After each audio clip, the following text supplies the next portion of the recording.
Today's our topic is diversity in organism. ये topic काफ़ी लेंदी है और वास्ट है, इसीलिए इस टॉपिक का मैं नोट्स नहीं लाई हूँ। इस टॉपिक का सिर्फ सिनॉप्सिस लाई हूँ और इस सिनॉप्सिस ही 2.5 पेजेज में है, ठीक है। तो इसको लिखोगे तो 10 पेजेज मिनिमम जाएंगे और डायग्राम करने से मतलब 15 to 20 पेजेज इस टॉपिक पे लिखना बहुत ईजी है, ठीक है। आराम से इतने पेजेज भर जा सकते हैं, लेकिन you have only 32 minutes for each question. तो आप उसके अकॉर्डिंग डिसाइड करना है कि कितना लिखना है, क्या लिखना है, कौन से पॉइंट्स को कितना लिखना है और कौन सा पॉइंट्स इंपॉर्टेंट है। तो चलिए फिर हम सिनॉप्सिस को एक नज़र देख लेते हैं। मैं इसमें बता दूंगी which one is important for you और चलो देखते हैं, स्टार्ट करते हैं, ठीक है। तो इसका तो पहले तो जैसे कि हम देखते हैं इंट्रोडक्शन। तो पहला क्या है पॉइंट, इंट्रोडक्शन। तो इंट्रोडक्शन पता है सबको क्या करना है। फिर बायोडाइवर्सिटी, फिर नेक्स्ट है नीड फॉर क्लासिफिकेशन, नेक्स्ट है basis of classification, next organisation. अब देखो बेसिस ऑफ क्लासिफिकेशन, क्लासिफिकेशन का आधार क्या है। तो क्लासिफिकेशन का आधार यहाँ पे 5 पॉइंट्स दिए गए हैं। एक तो ऑर्गेनाइजेशन ऑफ न्यूक्लियस, एक मिनट, हाँ, तो ये इसका, हाँ, एक हो गया ऑर्गेनाइजेशन ऑफ न्यूक्लियस। न्यूक्लियस के ऑर्गेनाइजेशन के बेसिस पे प्रोकैरियोट्स और यूकैरियोट्स दो भागों में डिवाइड कर देंगे इसको। फिर नेक्स्ट है क्लासिफिकेशन का बेसिस नंबर ऑफ सेल्स। तो on the basis of number of cells classification कितने होगा। There are 2 types of classification, unicellular और मल्टीसेलुलर। फिर नेक्स्ट है मोड ऑफ न्यूट्रिशन, इसके बेसिस पे autotrophs, heterotrophs. Level of organisation, तो सेलुलर लेवल, टिश्यू लेवल और ऑर्गन लेवल। तो और नेक्स्ट है क्लासिफिकेशन एंड इवोल्यूशन के बेसिस पे, तो प्रिमिटिव हो जाएगा और एडवांस हो जाएगा। तो क्लियर। तो ये हो गया बेसिस ऑफ क्लासिफिकेशन में। ये आप 5 पॉइंट डाल करके और ये जो मैंने इसको डिवाइड करके बताया है, इन सबको आपको डील करना होगा, ठीक है। तो प्रोकैरियोट, यूकैरियोट, अब देखो यहाँ पे प्रोकैरियोट यूकैरियोट मुझे बताने की जरूरत नहीं है, हम सेल वाला जो चैप्टर था उसमें कर चुके हैं। तो प्रोकैरियोट्स यूकैरियोट्स आप वहाँ से उठा कर डाल देना। Number of cells unicellular multicellular पता है आपको।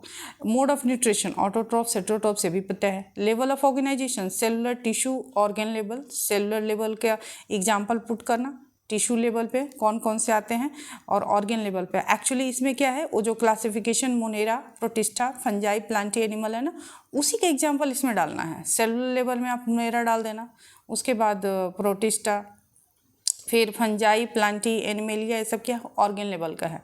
तो ऐसे आपको बताना है। तो मेरे को लग रहा है कि आप सबको पता होगा, तो इसीलिए ही तो मैं सिर्फ वो लाई हूँ आपको सिनॉप्सिस, आप इसको पूरा फिल कर लेना।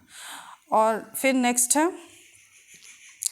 है एक किंगडम, नेक्स्ट पॉइंट है हमारा किंगडम क्लासिफिकेशन।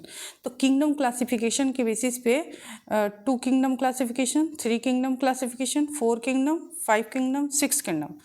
और इसके पहले सबसे पहले क्या करना, देखो किंगडम ऑफ क्लासिफिकेशन डालना ना, मैंने तो 2 किंगडम से स्टार्ट किया, आप ये मत करना, एक कर देना पहले। सबसे पहले अर्लीस्ट क्लासिफिकेशन, ठीक है, ये हो गया अर्लीस्ट क्लासिफिकेशन। इसको दिया था किसने, एरिस्टोटल ने।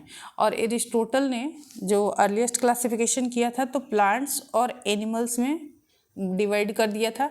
और प्लांट्स को क्या किया था, हर्ब्स, सर्ब्स और ट्रीज में, और एनिमल को ईनेमा और एनेमा में डिवाइड कर दिया था। देखो, हाँ, tree, shrubs, herbs, ईनेमा, enema.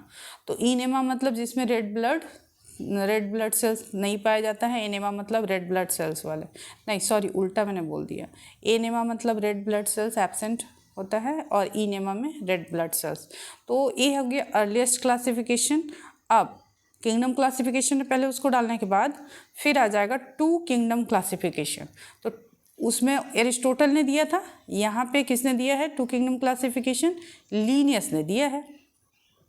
Clear है, दिख रहा है। अब 2 किंगडम क्लासिफिकेशन क्या था, प्लांटी और एनिमेलिया था। फिर उसके बाद 3 किंगडम क्लासिफिकेशन हैक्कल ने दिया था, इसमें क्या है, प्रोटिस्टा, प्लांटी और एनिमेलिया। सिर्फ प्रोटिस्टा ऐड हो गया, 2 तो था ही।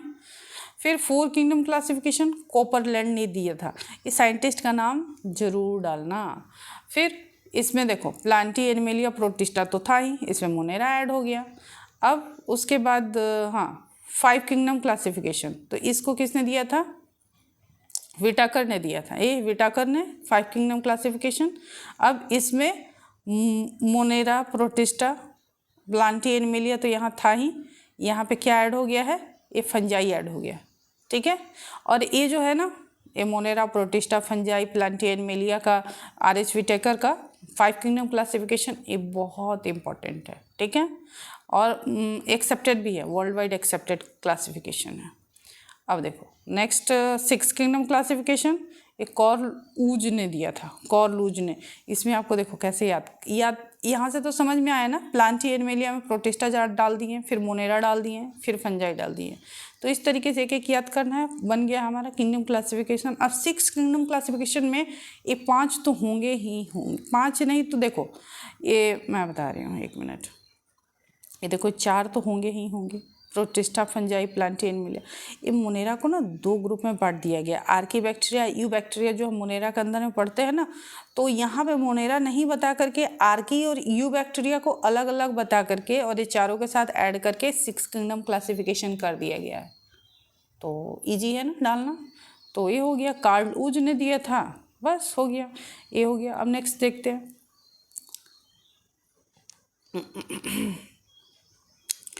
अब देखो ये होने के बाद अब क्या है, 5 किंगडम क्लासिफिकेशन। मैंने बताया था ना कि वर्ल्ड वाइड एक्सेप्टेड क्लासिफिकेशन है, इम्पॉर्टेंट और पॉपुलर भी है। तो अब हमको इसी को क्या करना है, एक्सप्लेन करना है या इसके फीचर्स को लिखना है। तो इसीलिए नेक्स्ट पॉइंट में 5 किंगडम क्लासिफिकेशन मैंने लिखा है।